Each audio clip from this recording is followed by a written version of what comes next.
4:51 a.m. Dundalk, Maryland, east of Baltimore Harbor. A 6-man federal entry team stacked against the front door of a brick rowhouse on Hollander Ridge Court.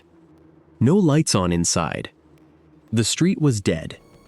A neighbor's porch light threw a thin yellow stripe across the pavement. 2 blocks over, a dog barked once and went quiet. The team heard only their own controlled breathing and the low hiss of a radio earpiece cycling through status checks. The team leader pressed 2 fingers against the doorframe. Solid. Dead bolted from the inside. He pressed his palm flat against the wood, testing for vibration, for any sound of movement. Nothing. He checked the threshold. No light under the door. No shadow of feet. No cigarette smoke drifting from a cracked window above. He gave the signal. The ram connected once. The door gave. What they found inside that rowhouse on the morning of July 11th, 2026, wasn't what the warrant described. The warrant described 1 suspect and a possible evidence cache.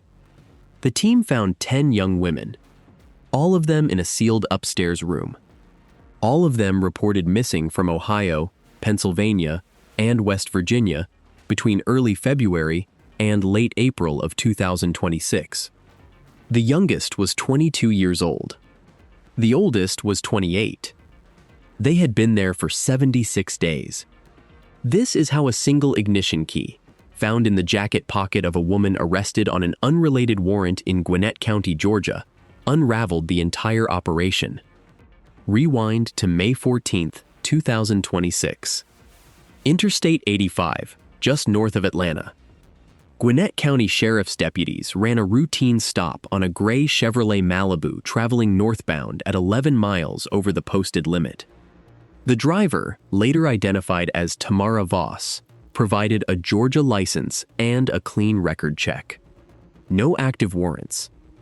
But a database ping on her social security number flagged a low-level federal hold, an unpaid contempt citation from a civil case in Fulton County. Deputies cuffed her for transport. Standard booking procedure. At Gwinnett County Detention Center, a corrections officer inventoried her personal effects. Wallet. Phone. $43 in cash. A lip balm. And a single car key, no fob, no manufacturer tag, attached to a plain metal ring.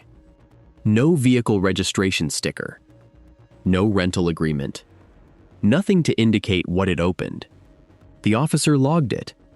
Evidence bag number 774-Gamma. That would have been the end of it. A routine traffic stop, a contempt citation, a key with no matching vehicle. Voss would have posted bond within 48 hours and walked.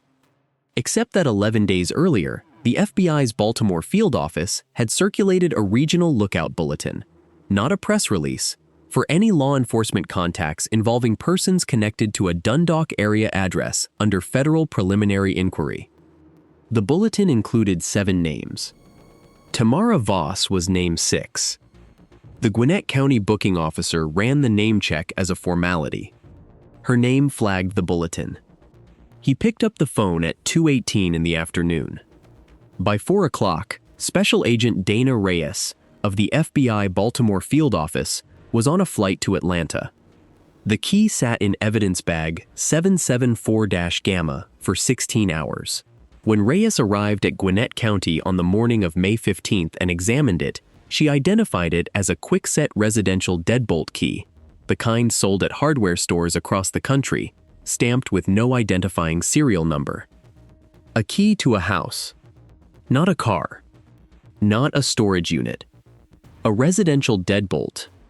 The key that Tamara Voss had been carrying opened someone's front door. Reyes signed the chain of custody form and took it with her. Tamara Voss was interviewed at Gwinnett County Detention Center on the morning of May 15th, approximately 2 hours after Reyes arrived. The interview lasted 47 minutes.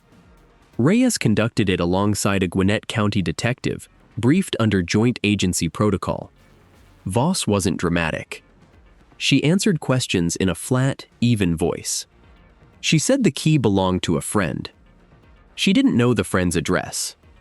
She'd been asked to hold the key as a favor and hadn't questioned why. She didn't ask for an attorney for the first 22 minutes. When she finally did, the interview ended. But in those 22 minutes, Voss had said enough. She described, without appearing to realize it, the physical layout of a two-story structure. A staircase. A door at the top. That door was always kept locked.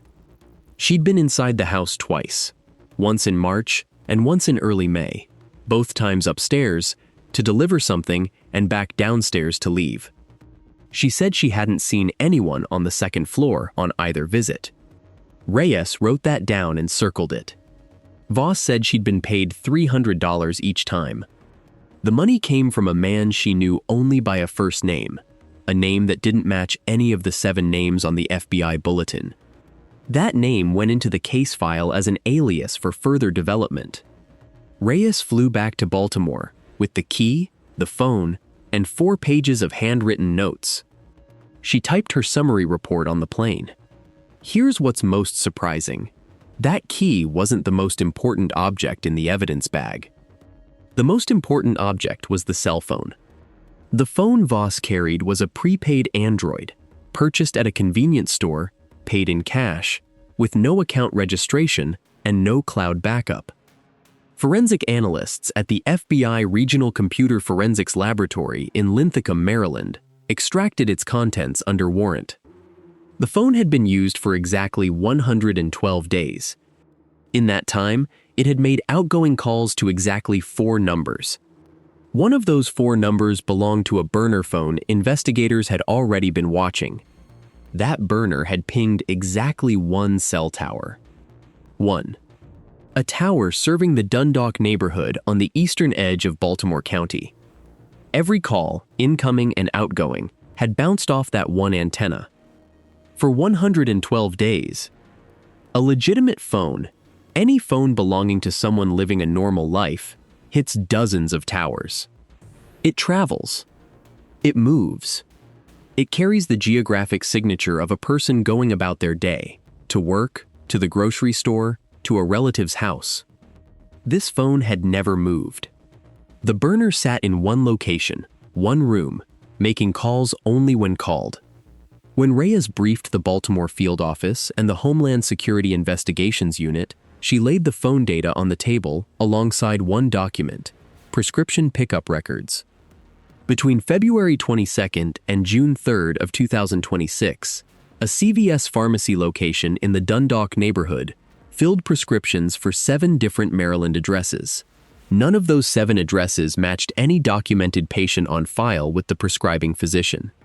Cross-referencing the names on the prescriptions against missing persons databases in 3 states produced an immediate result. 4 of the 7 names were women who had been reported missing. Someone had presented identification in those women's names to fill prescriptions. Someone picking up medications for people who, according to their families, had vanished months earlier. Let that land for a second. You're looking at this document for the first time as an investigator. These weren't random names. These were women whose families had been sitting with missing persons flyers for months, calling tip lines, checking hospital records. Someone had been using those women's identities at a CVS 4 miles from where they were being held. The prescription records told the task force 2 things. First, the women were alive. Second, someone was managing their medical needs from outside the location, which meant at least 2 active participants, one inside, one running errands. Investigators requested the pharmacy's internal surveillance footage under subpoena. The CVS at the Dundalk location retained 30 days of digital video, which meant earlier footage had been overwritten. What remained covered 6 of the 11 total prescription transactions on record. 4 showed the same individual at the pharmacy counter, a heavy-set woman wearing a dark zip-up jacket, cap pulled low, positioning herself at an angle to the overhead camera. Not facing away. Not dramatically obscuring herself. Just slightly angled, naturally, the way someone stands when they're not thinking about cameras but have been told not to stand directly in front of them. The footage went to the lab in Linthicum. Facial recognition software produced no match in the federal database. The build and gait analysis were logged and attached to the file. That analysis would later prove useful when cross-referenced against footage from a convenience store 4 blocks from the Rowhouse. The pharmacy manager, interviewed in late May, said he had no memory of the individual. The transactions were ordinary. The identification had been presented and scanned each time. Nothing triggered a hold or a verification request. The system processed the transactions because the system had no reason not to. That's what these operations exploit. Not gaps in security. The normal, frictionless functioning of ordinary commercial life. The Shell LLC, connected to the Dundalk property, took 11 days to trace. The Rowhouse on Hollander Ridge Court had been rented under the name of a registered LLC out of Delaware, a company name with no employees, no filed annual report, and a registered agent address that turned out to be a UPS store in Wilmington. The LLC paid 6 months of rent in advance via wire transfer from a bank account in Tennessee. That bank account had been opened with a valid employer identification number belonging to a dissolved landscaping company. 3 layers of corporate distance between the cash and the address.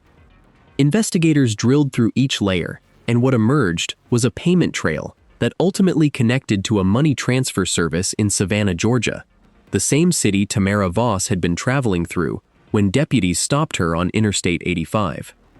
The Georgia connection was not coincidental. A financial analyst assigned to the Baltimore field office spent 11 days mapping the payment trail before presenting her findings to the task force. Her presentation ran 40 minutes. The short version, money originating from unidentified sources in at least 2 states, moved through a series of short-lived accounts and transfer services, shedding identification at each step, before landing in the Delaware LLC's operating account as clean wire transfers that looked like routine commercial rent payments. The landscaping company's employer identification number had been dormant for 4 years. It had been reactivated, used for approximately 8 months, and would likely have been dissolved again before any annual compliance review flagged it. The analyst flagged one additional detail. A second Tennessee account, 1 step removed from the primary account, had received a series of deposits that did not originate from any domestic transfer service she could trace. The deposits were small, under $5,000 each, and structured at irregular intervals. The originating institution was flagged in the federal database as a correspondent bank with known exposure to informal value transfer networks operating across parts of the American Southeast and into Central America. That line of the financial investigation was handed off to a separate unit. It remains part of the broader inquiry. What this case illustrates: ransom and labor operations that have adapted to the post-pandemic financial landscape. These cells aren't sophisticated in the Hollywood sense. They don't use encrypted servers or overseas wire networks. They use convenience stores, prepaid phones, dissolve and re-register LLC shells, and pharmacy pickup windows. The infrastructure is deliberately cheap, disposable, and geographically fragmented. The sophistication isn't technical. It's systemic friction, the deliberate exploitation of the gap between jurisdictions. Baltimore County is not Savannah, Georgia. A key in a Georgia evidence bag doesn't automatically notify a Maryland task force. Unless someone built a bulletin that bridged that gap, Tamara Voss would have posted bond and walked out of Gwinnett County within 2 days. The 10 women in that upstairs room would still be there. The bulletin existed because a paralegal at the U.S. Attorney's Office in Baltimore flagged a pattern in missing persons filings 3 weeks earlier. She was reviewing background on an unrelated fraud case, cross-checking names against federal financial databases, when she noticed the same Baltimore County address appeared twice in 2 different financial fraud alerts issued in different months. Not as a residence. As a delivery address for a package. 2 packages. 2 different dates. 2 different sender names. Same destination. She wrote a 2-paragraph memo. Her supervisor forwarded it to the field office. The field office circulated the bulletin. That memo, 2 paragraphs from a paralegal reviewing an unrelated case, is the reason the bulletin existed when Gwinnett County ran Tamara Voss's name. One detail from the case file. The memo is dated April 29, 2026. The women in that row house had already been there for 54 days. The paralegal's name doesn't appear in any public court filing. She hasn't given interviews. The U.S. Attorney's Office acknowledged her role in a single internal commendation letter, a copy of which was included in the discovery materials. The letter is 2 sentences long. It thanks her for her attention to detail. It doesn't describe what that attention produced. The task force had Voss in custody in Georgia, a burner phone footprint in Dundalk, prescription records linked to missing women, and a Shell LLC tied to Tennessee money. What they didn't have, not yet, was confirmation that the women were in the row house. Cell tower data placed the burner phone in the Dundalk area. It didn't place the victims inside a specific address. That confirmation came from a utility anomaly. BGE, Baltimore Gas and Electric, provided billing records for the Hollander Ridge Court property under a second warrant. The row house was a 2-story brick structure with a published occupancy classification of 3 persons. Average monthly electricity consumption for a 3-person residential unit in that zip code ran between 600 and 900 kilowatt-hours per month. The Hollander Ridge property had been drawing an average of 2,100 kilowatt-hours per month since February of 2026. 2,100. For a 3-person residential unit, that number can't exist in a legitimate household at that size. Not in February, in Maryland. Not without a commercial appliance load. Not without substantially more than 3 occupants. The BGE analyst who pulled the records flagged the anomaly in a footnote. She had seen consumption figures like these before in residential billing accounts. She noted in her response that the consumption pattern was consistent with either a significant grow operation, which would require ventilation and lighting equipment far beyond residential norms, or substantially more occupants drawing power for personal electronics, portable appliances, and sustained lighting across extended overnight hours. The task force read that footnote and called it confirmation. 12 days after Reyes flew back from Atlanta with that phone, the task force had enough for a federal search warrant. They spent 3 more weeks in surveillance before they moved. The surveillance wasn't without obstacles. A rotating schedule of watchers on the block ran into a problem in early June, when a resident 2 doors down from the target address recognized a federal vehicle, a dark blue Ford Fusion, that had been parked in the same spot for 4 consecutive days, and posted a photograph of it on a neighborhood social media group. The post read, "Does anyone know whose car this is? It's been here for 4 days and I don't recognize it." It received 11 comments before an agent monitoring the neighborhood's online activity flagged it internally. The vehicle had to be pulled within the hour. The surveillance team switched to pedestrian coverage, and a utility truck rented under a commercial account. 2 days of coverage were lost in the transition. The pedestrian surveillance ran in 4-hour rotations. Agents working the block, dressed in civilian clothes, work clothes, running gear, a woman walking a dog borrowed from a colleague's household. The block was residential and quiet, which meant long stretches of ordinary neighborhood activity punctuated by comings and goings from the target address. Investigators documented and logged each one. In 4 weeks of surveillance, they recorded 14 separate individuals entering or exiting the Hollander Ridge row house. Of those 14, 6 were identified against known photographs from the case file or law enforcement databases. 5 were unknown, their faces logged and submitted for identification analysis. 3 of the 14 visits occurred after 10 p.m. Each of those 3 nighttime arrivals carried a bag of some kind, a grocery bag, a duffel, a handled paper sack from a fast food restaurant. Each time, the individual entered, stayed between 12 and 40 minutes, and left without the bag.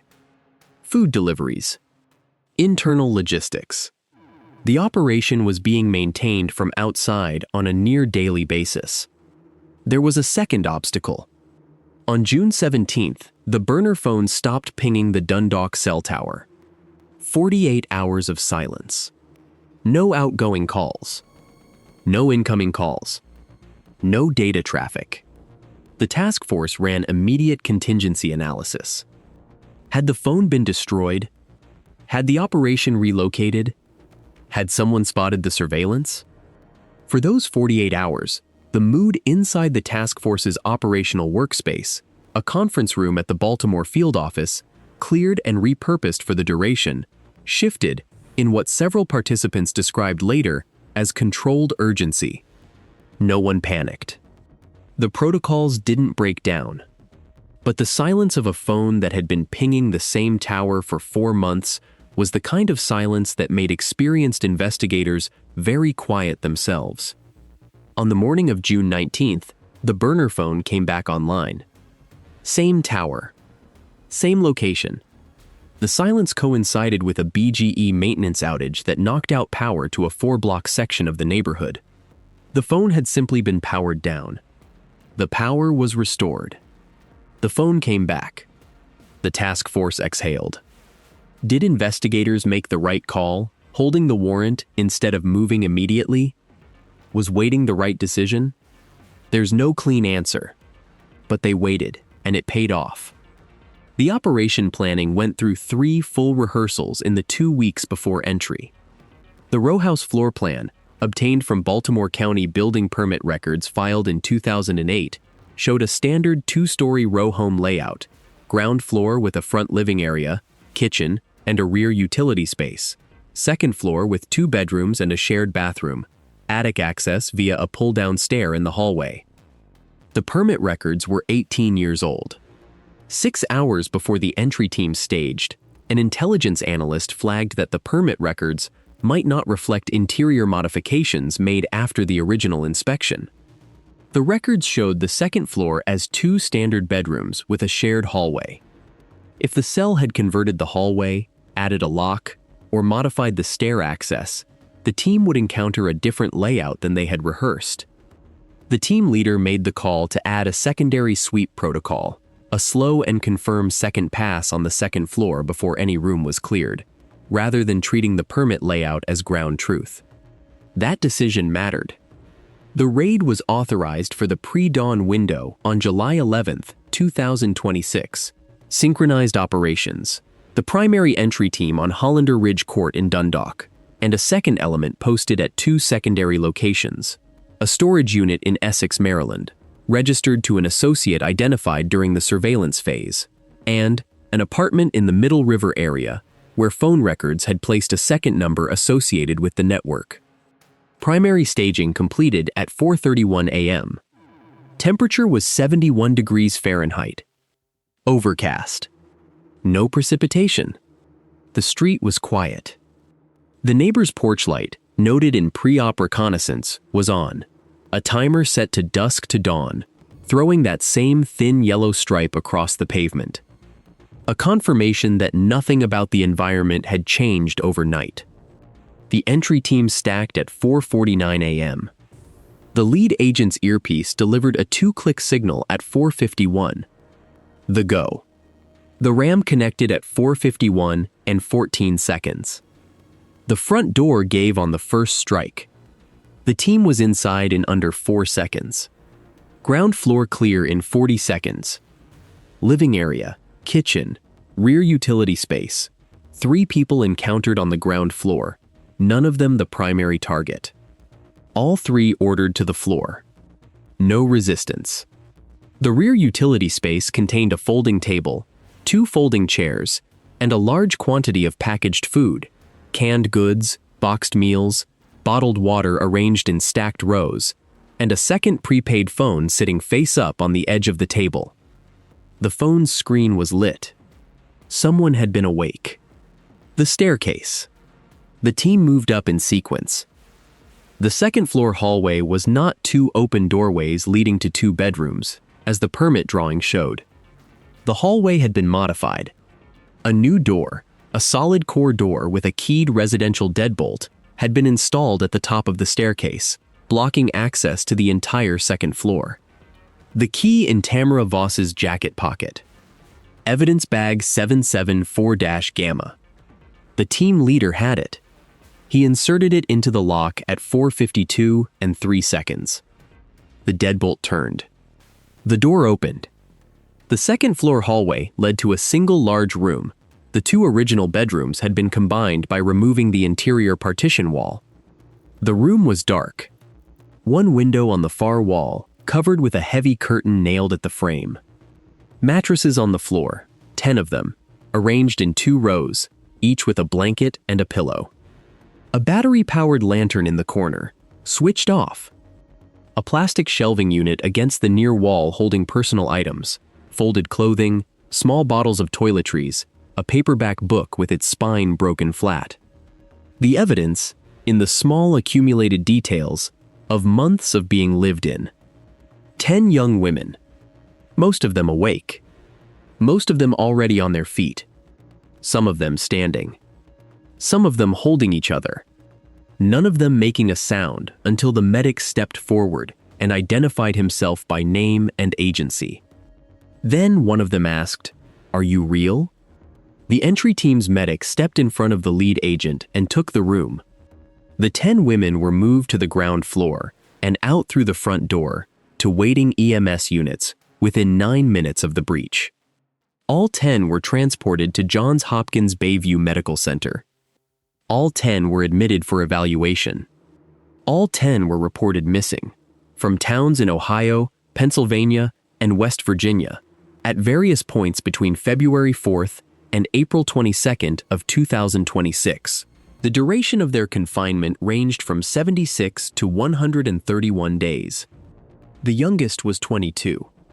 She had been a home health aide from Morgantown, West Virginia. Her mother had filed the missing persons report herself, the day after her daughter failed to show up for a Sunday family dinner and stopped answering her phone. The mother had spent 3 months calling the Morgantown Police Department, the West Virginia State Police, and 2 private investigators. She had driven to Baltimore twice on tips that went nowhere. She kept her daughter's phone number active on her own account, paying the monthly bill, because she couldn't bring herself to cancel it. There's a particular kind of grief that exists in an unanswered missing persons case, one that's different from the grief of confirmed loss, because it has no edges to it, no bottom. It doesn't resolve into mourning. It sits in the present tense, indefinitely, feeding on every call that doesn't come and every lead that goes cold. The mother from Morgantown had been living in that space for 3 months. She had been calling the same phone number and hearing it ring out, not knowing if the account was still active or if the phone had been discarded or destroyed, knowing nothing except that her daughter had been there and then wasn't. Her daughter walked out of that row house on Hollander Ridge Court at 5:01 in the morning on July 11, 2026. She called her mother from the ambulance.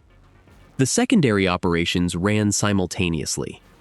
The storage unit in Essex, a 10 by 20 unit at a facility on Eastern Boulevard, was breached at 4:52 a.m. by a second element and found to contain document boxes with financial records, 11 prepaid phones still in their retail packaging, and a quantity of cash later counted at $84,000 in mixed denominations. The cash was bundled with rubber bands in increments of $5,000, consistent with manual counting rather than machine processing. The financial records filled 6 document boxes. Forensic accountants began the inventory process the following morning and spent several weeks cataloging the contents. The Middle River apartment produced an arrest. A man identified in court documents as Marcus Tilden was taken into custody without incident. He was found with 2 phones, one of which matched a number from the task force's surveillance record. He was transported to the Baltimore County Detention Center. Tilden's apartment, a 1-bedroom unit in a beige brick complex off Eastern Avenue, was searched under the accompanying warrant. Investigators found a laptop, a printer, a quantity of blank identification cards of the type used with ID printing hardware, and a portable laminating machine. On the desk beside the printer were printed copies of driver's license templates for the states of Ohio, Pennsylvania, and West Virginia. This is how the pharmacy prescriptions worked. This is how someone stood at a CVS counter and presented identification in the name of a missing woman and walked away with her medications. The identification wasn't a sophisticated forgery. It was a printed template, laminated, with a photograph and an ID number filled in. It wouldn't have survived detailed scrutiny. It didn't need to. It only needed to survive a routine glance at a pharmacy counter by a pharmacist processing a normal transaction in a busy afternoon. The evidence was logged and transported. Tamara Voss had been in federal custody since May 15th. She was transferred to Maryland jurisdiction following the raid. The 3 individuals encountered on the ground floor of the Hollander Ridge Rowhouse were identified and taken into custody. One of them, a woman identified in charging documents as Rochelle Dames, was later charged as an operator of the location. 2 were held on material witness warrants pending further investigation. A 6th individual, identified in the case record as the primary organizer of the network, was not present at any of the 3 locations on the morning of July 11th. Phone records and financial data established this individual's connection to the operation. An arrest warrant was issued. That warrant remains outstanding. The network, as investigators reconstructed it, ran across parts of 3 states. Victims had been recruited or taken from mid-sized cities and rural areas in Ohio, Pennsylvania, and West Virginia, transported to the Dundalk location, and held while operatives in Georgia and Tennessee maintained a ransom and compliance structure. The Georgia side handled financial transfers. The Tennessee account connected to a money transfer corridor that federal investigators believe extended further south, though the full geography hasn't been publicly confirmed. The $84,000 recovered from the Essex storage unit represents a fraction of what investigators believe the operation generated. The balance has not been recovered. Federal analysts have declined to state a specific figure. The Tennessee bank account was frozen, but it had been substantially drawn down before the hold was placed. Here's what will get pushback: the fact that 10 women were held in a row house in a residential neighborhood for 76 to 131 days, with neighbors, a mail carrier, and a pharmacy within 4 miles, is not a failure of the investigation. The investigation worked. It's a failure of the baseline assumption that visible operational activity in a neighborhood is someone else's problem. The pharmacy filled prescriptions. The utility company sent bills. The neighbor posted a photograph of a suspicious car but didn't call the tip line. The infrastructure of normal daily life moved around that row house and asked no questions. The investigation cracked the case in 58 days, from Voss's arrest to the entry. That's not slow. That's the system functioning at something close to its designed capacity. What took 76 days was the first step.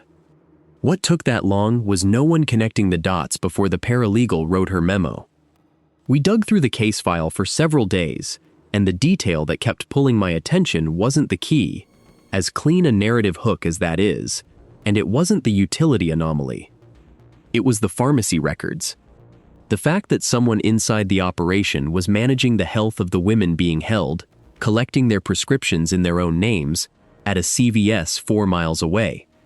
That act, maintaining the victims, keeping them functional, is what created the paper trail. The attempt to sustain the operation is what exposed it. 3 people have been charged and are in custody. 1 is facing additional federal charges in Georgia. 1 federal arrest warrant is outstanding for the suspected primary organizer. The financial trail through Tennessee and Georgia remains under active investigation, according to the U.S. Attorney's Office for the District of Maryland. The 10 women have been reunited with their families. Their names have not been released publicly. The Hollander Ridge Rowhouse has been vacated and turned over to Baltimore County as potential proceeds of criminal activity pending civil forfeiture proceedings. The CVS pharmacy filled its last prescription under a missing woman's name on June 3rd. The prescription was for a standard antibiotic. The pharmacist who filled it had no way to know. The name matched the ID presented. The transaction was logged and completed. That prescription record was in the evidence file. It was one of the items the paralegal's memo flagged. A network is dismantled. Its architecture, shell corporations in Delaware, cash corridors through Tennessee and Georgia, prepaid phones that never move, residential deadbolts managed from a distance, that architecture isn't unique to this operation. It doesn't require sophisticated actors to build. It requires jurisdictional distance, institutional routine, and the assumption that someone else will notice. The primary organizer hasn't been located. The demand that created this operation still exists. One ignition key.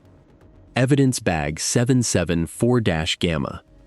Filed at Gwinnett County Detention Center on May 14, 2026 at 2:18 in the afternoon. It